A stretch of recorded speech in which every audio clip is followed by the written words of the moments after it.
Hey guys, I felt it was time to update some of the Elite Dungeon videos that I've done. I have done full run guides of all the 3 Elite Dungeons because I really like doing them, and those have been really appreciated videos. I want to give them a final perspective of using magic from my point of view, since that's what I've been doing the last little while.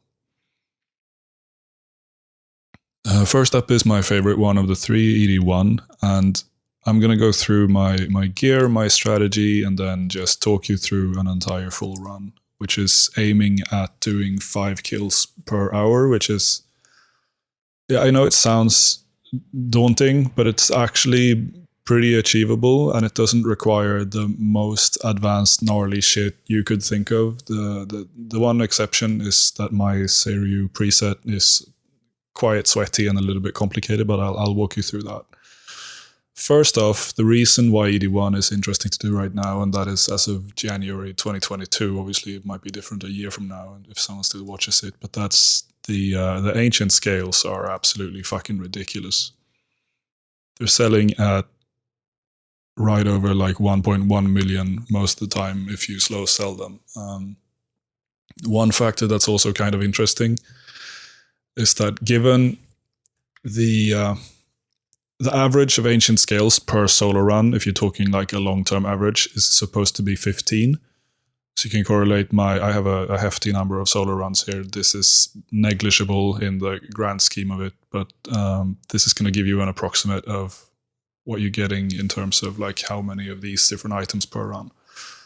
And if you're averaging 15 scales a run, then apart from the common drops, which add up to like 1 to 3 million, kind of depending on relics and a bunch of other stuff, then you'll be making somewhere in the neighborhood of 17 to 18 million per run.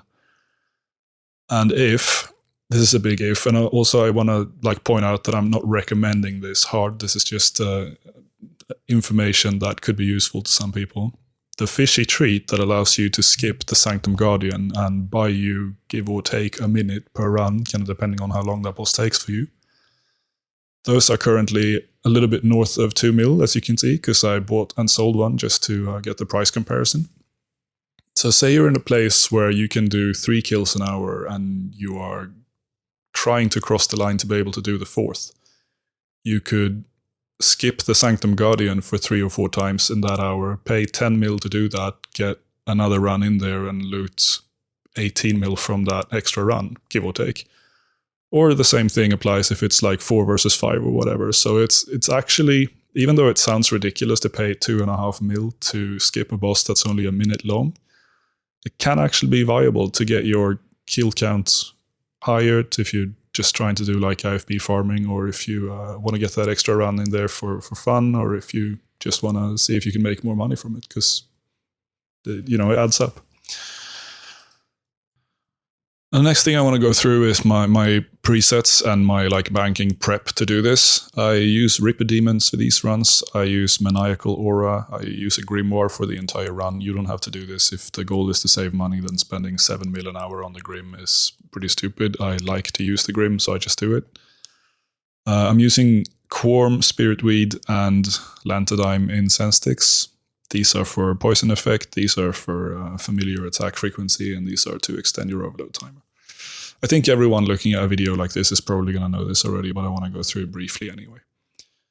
So my regular dungeon preset is looking like this. I have a normal magic loadout with Elite Tectonic. I have Lucky Charms because I just figured, when you're using mage, you don't really need that much food because you're healing so much from the soul split, since there's no like ECB spec to ruin you.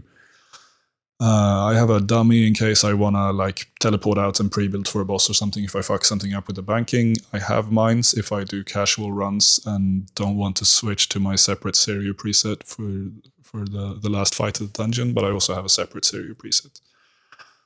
So my EOFs is a Samurai staff. This could be a Gothic staff, doesn't matter, it's the same DPS anyway. I just have a Samurai one because I've been doing a lot of Carapac lately, and the other one is the Tempest of Armadil spec from the Armada battle staff. I have my Praisal duals, Defender, I have a flank switch, I have a Caraming switch. This is really important here. Caraming, Chain, and Omnipower are some of the keys to making this work properly. So obviously I have the Suck Cape on me for the Omnipower effect. and FSOA. Then for my serial loadout, which is slightly different, it's a hybrid preset. There's not a lot of food here because you're only really doing the P1, which is 20 seconds of time where you can actually take any damage. Everything else is just a 1 cycle rotation.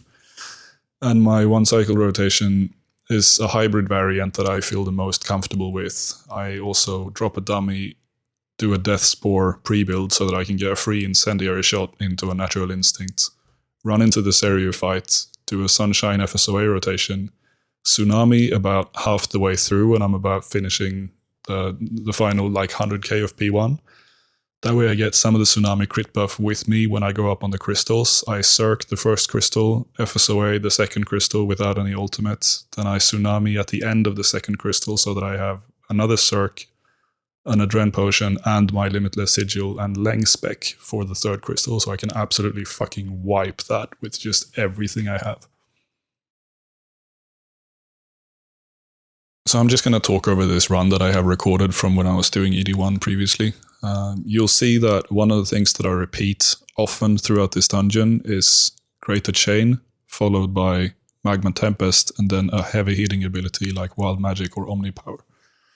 The reason why I want to do that is because I want to use Magma Tempest and my Corruption Blast, because it's magic, to clean up whatever small HP I have left on the piles of targets, and the Magma Tempest attack area is rather big.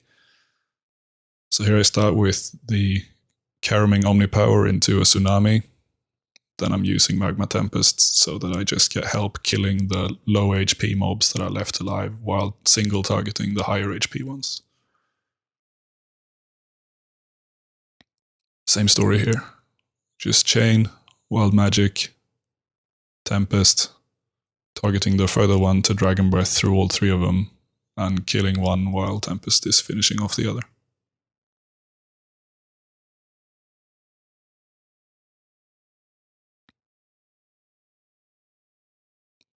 Same story here.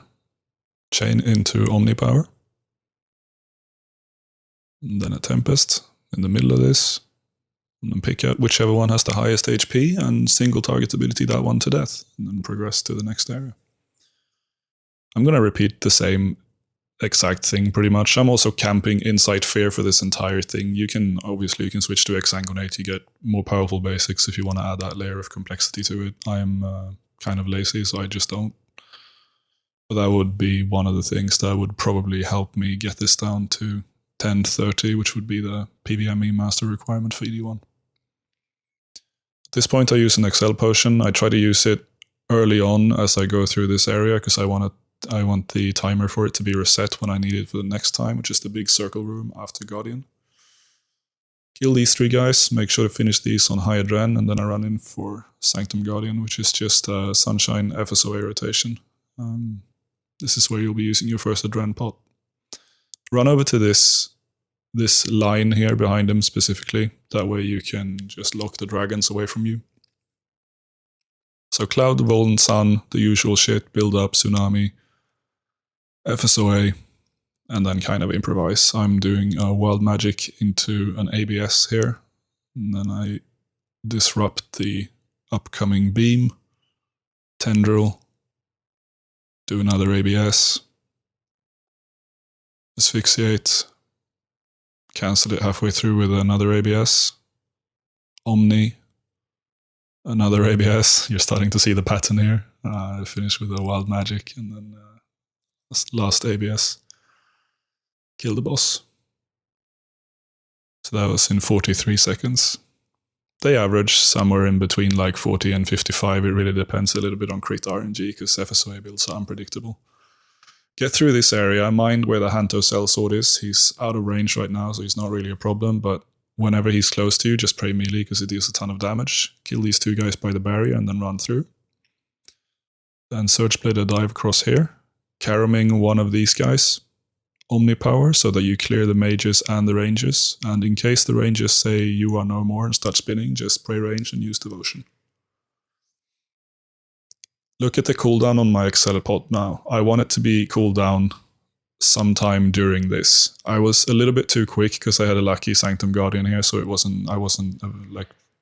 it was not available for me. Had I used it slightly earlier in the previous room, then it would have been. So that's just a timing thing.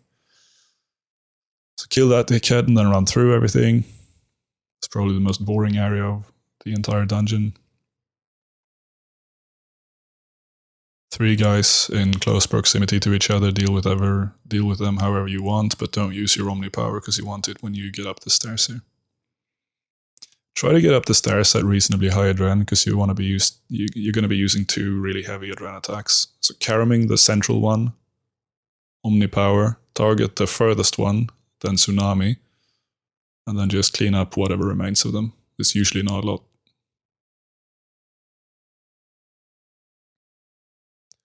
Through this room, you pretty much do the same thing. You just chain one of them, heavy attack, and then Magma Tempest or Corruption. This is basically the same thing again. It's a very recurring theme through the entire dungeon. Chain, Omni power, then the bleeds to spread between them and clean up whatever low HP remains in some of the mobs. Then I do a detonate, deal a little bit more damage, and then just kill whatever is left. Run to this square specifically. That way you'll be out of attack range for the rangers, which kind of suck. Do what I did previously, just chain heavy attack, clean everything up with Magma Tempest and Corruption, and then run into Masuda. You can bank there if you need to. I didn't have to this time, so I just go straight in. Then Masuda, you're not going to be using ABS because he's moving. He pushes you out of the ABS spec, so you want to do a normal FSOA build, but whenever you have extra adren, you dump it into G stuff or C stuff in my case. You can stay planted when you're using the different channeled abilities that you have, though, like Smoke Tendrils and Asphyxiate, so feel free to use those. You can also use both the Adren Potion and your Sigil on Masuda, because you have a really long time gap in between this phase and the next one where you need both of those again. So just finish Masuda off. This is just a DPS burst, like there's nothing with it. Alternate threshes and your G-Staff dumps and hope for big damage, pretty much. Run all the way in by the barrier so he walks over to the stairs. Then just push him back 1 step. I splashed my attack there, so that fucked up, but I'll be fixing that now. That way you can stand all the way over here at the edge. You have a bit of mobility on the southernmost end of the room, and you can just deal with whichever waters are within attack range of you and ignore the other ones.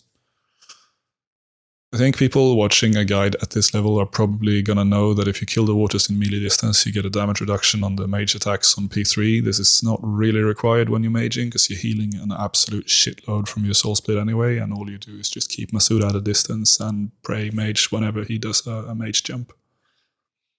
You really want to be keeping him at a distance though, because the mage projectiles from his attacks, they are time bound while airborne, so like if you're standing in melee distance, he will hit you before the animation has even occurred, and there's no way that you can prayer switch that because it's unpredictable.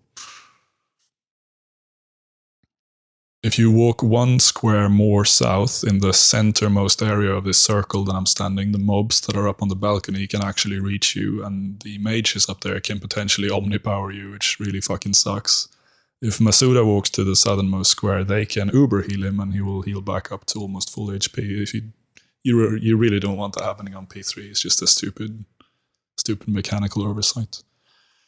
But after the 90-second water phase, you just do another FSOA build and you wreck piss. This time you can use the ABS spec all you want because Masuda is stationary, so it's just like any other FSOA build with ABS and threshes. Kill him and run into Seiryu.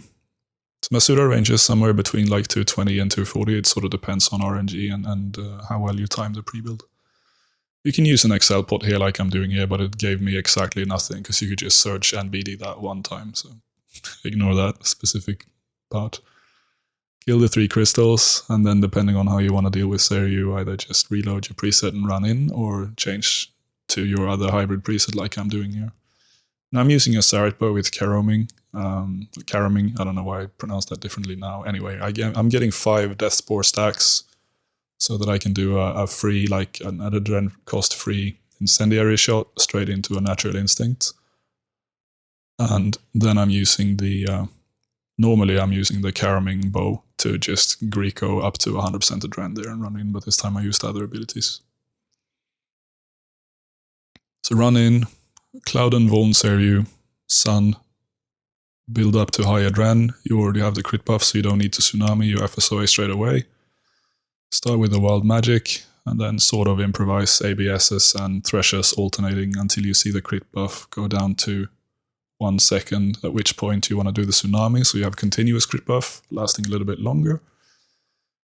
Clean up the remainder of phase 1, and by the time Seru reaches 7.2 mil, you put on your melee gear that you brought if you are doing the hybrid strat that I'm doing here. So now I'm putting on my melee shit. I'm walking up the ramp at 100% adren because the first thing I want to do when I get up is Circ. I got no use of the crit bonus that time, but it's fine because Impatient saved the day so I could bleed my assault anyway. Doing a pretty normal Circ rotation on this crystal, just an assault, and then a flurry. The flurry is pretty much mandatory, you don't need to do all 4 hits of it, you can do 2 hits of it, but you want flurry to reset your Circ so that you can pre-Circ the last crystal. By the time my Circ runs up, since I'm on Maniacal, I have a stronger case using Mage Basics, so as soon as the Circ is dead, I just go for this crystal and build up to FSOA spec again. Keep an eye on your Tsunami cooldown. Don't use the Tsunami too early, you want to save it till the crystal is like starting to die off, that way you get the Tsunami buff carrying over to the last crystal. That's when it matters the most. While you still have your mage gear on, just Vuln and Smoke Cloud the last one. Put your melee gear on, Leng spec, go off, Circ, adren pot, then Barge, Mine, Assault, Hurricane, Overpower, Sigil, Destroy. And that is Seru dead and the dungeon finished in 10:59.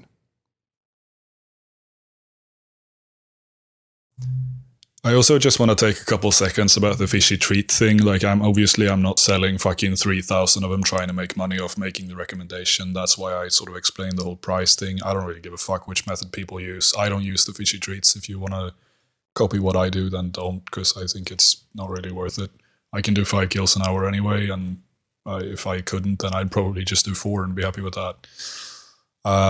Just to go through this briefly, I have no fishy treats selling. I don't have a sale history of selling more than the one that I bought to PC it, and if we go into my bank and search for fishy treats, you'll see that I have a placeholder with none of them from my drop tab, which contains everything from the different elite dungeons and a bunch of other shit.